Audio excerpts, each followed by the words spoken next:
جو نمبر آیا ہمارے سامنے مہنگائی کے تناظر میں، یا چلے میں کہہ دوں غربت کو ایک ڈسکرائب کیا گیا. اب غربت کو ری ڈیفائن کیا گیا ہے. غربت کو دوبارہ سے بتایا گیا کہ غربت کیا ہے. جو شخص 8,483 روپے کمائے گا وہ غریب ہے. اب یہ کیسا منطق ہے؟ How are you redefining and giving us this?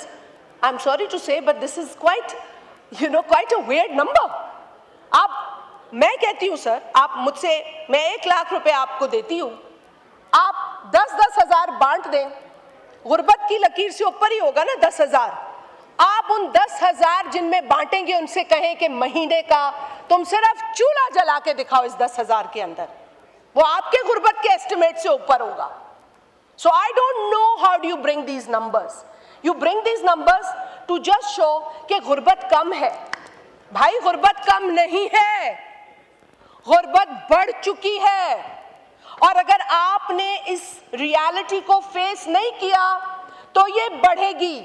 اپنے حلقوں میں آپ جاتے ہیں، آپ جانتے ہیں وہاں کیا ہو رہا ہے، لیکن یہاں آ کر اگر سب اچھے ہیں کا رٹ لگانا ہے تو پھر ہم آگے نہیں بڑھ سکتے، ہم بہتر نہیں کر سکتے اپنے حالات.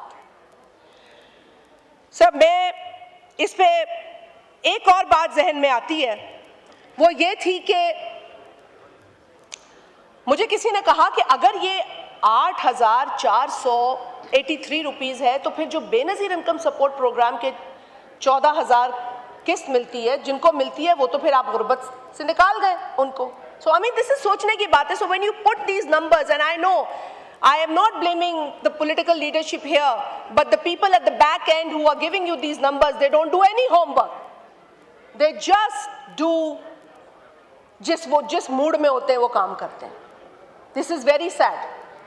آپ IMF کی نیگوسیشن میں جاتے ہیں، سارا ملبہ IMF پہ ڈال دیتے ہیں، لیکن آپ ان کے ساتھ بیٹھ کے شرائط پہ بات کرتے ہیں، آپ اپنے لوگوں کی پرائیورٹیز پہ بات کرتے ہیں. IMF نہیں دے رہا آپ کو پرائیورٹیز. ہاں آپ ایک پلان دیتے ہیں، اگر انہیں ایکسیپٹیبل ہوتا ہے نہیں ہوتا، نیگوسیشنز ہوتی ہیں. But whenever you sit there, your priority should be the people of this country.